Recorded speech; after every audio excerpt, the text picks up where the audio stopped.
राधे राधे दोस्तों, आज हम सुनेंगे दुर्गा माता के वरदान और तेनाली रामा की एक अनोखी कहानी। चलिए सुनते हैं। कोई 600 साल पुरानी बात है। विजयनगर का साम्राज्य पूरी दुनिया में प्रसिद्ध था।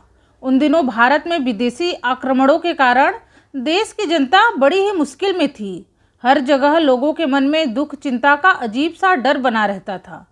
लेकिन विजयनगर के प्रतापी राजा कृष्णदेव राय की कुशल शासन व्यवस्था, न्यायप्रियता और अपनी प्रजा के लिए उनके प्रेम के कारण विजयनगर की प्रजा बहुत ही खुश थी। राजा कृष्णदेव राय ने अपनी प्रजा के मन में मेहनत और सद्गुणों के साथ साथ अपनी संस्कृति के लिए स्वाभिमान के भाव भी पैदा कर दिए थे। इसीलिए विजयनगर की ओर आंख उठाकर देखने की हिम्मत किसी विदेशी आक्रांता में नहीं थी। विजयनगर के लोग साहित्य और कला प्रेमी थे, साथ ही उन्हें हास परिहास करना अति प्रिय था। उन्हीं दिनों की बात है। विजयनगर में एक तेनाली नाम का गांव था। उस गांव में एक बड़ा ही बुद्धिमान और प्रतिभा संपन्न युवक रहता था। उसका नाम था रामालिंगम। वह बड़ा ही हंसोड़ और हाजिर जवाब था। उसकी हास्यपूर्ण बातें और उसके मजाक तेनाली गांव के लोगों को खूब आनंदित करते थे। वैसे तो रामलिंगम ज़्यादा हंसता नहीं था, लेकिन धीरे से ऐसी कोई चतुराई वाली बात कह देता कि सुनने वाले हंसते हंसते लोटपोट हो जाते। उसकी बातों में एक छुपा हुआ व्यंग और बड़ी सूझबूझ होती। यही कारण था कि वह जिसका भी मजाक उड़ाता वह इंसान भी द्वेष भूलकर बाकी के लोगों के साथ खिलखिलाकर हंसने लगता। यहाँ तक कि अक्सर ही राह चलते लोग भी रामालिंगम की चतुराई और मजाक से भरी बातों को सुनकर हंसते हंसते लोटपोट हो जाते। रामालिंगम की बुद्धिमानी और हास परिहास को देखकर अब तो गांव के लोग कहने लगे थे कि यह बालक तो बड़ा ही अद्भुत है। जब वो कहते कि हमें तो लगता है कि यह रोते हुए लोगों को भी हंसा सकता है, तब रामालिंगम कहता कि पता नहीं रोते हुए लोगों को हंसा सकता हूँ या नहीं, पर हाँ, सोते हुए लोगों को जरूर जगा सकता हूँ। उसकी ये बात सुनकर आसपास खड़े लोग ठट्ठा मारकर हंसने लगते। अब तो तेनाली गांव में जो लोग बाहर से आते उन्हें भी गांव के लोग पहले रामालिंगम के अजब गजब किस्से और कारनामे सुनाया करते। रामलिंगम के किस्से सुनकर बाहर से आए लोग भी ठहाके मारकर हंसने लगते और कहते कि तब तो भाई यह रामलिंगम सचमुच बड़ा ही अद्भुत है, हमें तो लगता है यह पत्थरों को भी हंसा सकता है। तब गांव के लोग कहते कि भाई हमें तो लगता है कि रामालिंगम अगर घूमने के लिए पास के जंगल में जाता होगा तो वहाँ के पेड़ पौधे और फूल पत्ते भी इसे देखकर हंस पड़ते होंगे। अपनी बुद्धिमानी और हाजिर जवाबी के कारण रामलिंगम पूरे गांव के लोगों के बीच हमेशा चर्चा का विषय बना रहता। एक बार की बात है, रामालिंगम पास के जंगल में घूमने गया था। घूमते घूमते वो माँ दुर्गा के एक पुराने मंदिर में पहुंच गया।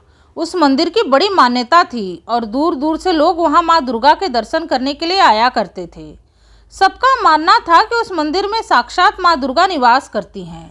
रामालिंगम जब मंदिर के अंदर गया तो माँ दुर्गा की अद्भुत प्रतिमा को देखकर मुग्ध रह गया। माँ दुर्गा के मुखमंडल से प्रकाश की एक आभा फूट रही थी। रामलिंगम तो माँ दुर्गा को देखकर मानो समाधि में चला गया। कुछ देर तक माँ दुर्गा को निहारने के बाद उसने माँ दुर्गा को प्रणाम किया और जाने लगा कि तभी अचानक उसके मन में एक बात आकर ठहर गई। बात ये थी कि माँ दुर्गा की प्रतिमा के 4 मुख थे और 8 भुजाएं थी।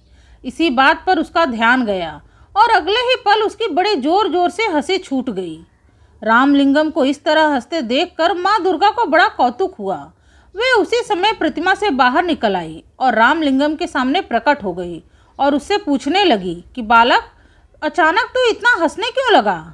पहले तो रामलिंगम माँ दुर्गा को साक्षात अपने सामने देखकर सहम गया। फिर हंसते हुए बोला, मुझे क्षमा करे माँ, बस मुझे एक बात याद आ गई, इसीलिए हंसने लगा। तो माँ दुर्गा ने पूछा, अच्छा कौन सी बात याद आ गई भला, जरा मैं भी तो सुनूं। तब रामलिंगम ने हाथ जोड़कर हंसते हंसते जवाब दिया, हे माँ, मेरी तो बस एक ही नाक है। जब मुझे सर्दी जुकाम होता है तो मुझे बड़ी परेशानी हो जाती है, और आपके तो 4 मुख हैं और भुजाएं भी 8 है। तब तो आपको जब जुकाम हो जाता होगा तब तो आपको बड़ी परेशानी होती होगी। रामलिंगम की ये बात सुनकर माँ दुर्गा खिलखिलाकर हंस पड़ी और बोली, हट पगले, तू माँ से भी मजाक करता है। फिर हंसते हुए माँ दुर्गा ने कहा, लेकिन आज मैं समझ गई कि तुझमें हास्य की बड़ी अनोखी सिद्धि है। अपनी इसी सूझबूझ और हास्य बल पर तू बड़ा नाम कमाएगा और बड़े बड़े काम भी करेगा। लेकिन एक बात याद रखना, अपनी इस हास प्रवृत्ति का प्रयोग किसी को भी दुख या पीड़ा देने के लिए कभी मत करना। सबको हंसाना और दूसरों के लिए भलाई के काम करना। जा, तू राजा कृष्णदेव राय के दरबार में जा, वही तेरी प्रतिभा का पूरा सम्मान करेंगे। इतना कहकर माँ दुर्गा अदृश्य हो गई। माँ दुर्गा के दर्शन पाकर रामलिंगम बड़ा खुश हुआ। दुर्गा माँ के प्राचीन मंदिर से लौटकर उसका मन बहुत हल्का हो गया था। उसने मंदिर में घटित सारी घटना अपनी माँ को बताई तो माँ भी सुनकर चकित रह गई। और फिर धीरे धीरे पूरे तेनाली गांव में यह बात फैल गई कि रामालिंगम को माँ दुर्गा ने बड़ा ही अद्भुत वरदान दिया है कि ये बहुत नाम कमाएगा और बड़े बड़े काम करेगा। तेनाली गांव के लोग इस बात से बड़े प्रसन्न थे कि रामालिंगम के कारण उनके गांव का नाम भी ऊंचा होगा। आगे चलकर रामलिंगम राजा कृष्णदेव राय का सबसे प्रिय दरबारी बना और तेनाली रामा के नाम से प्रसिद्ध हुआ।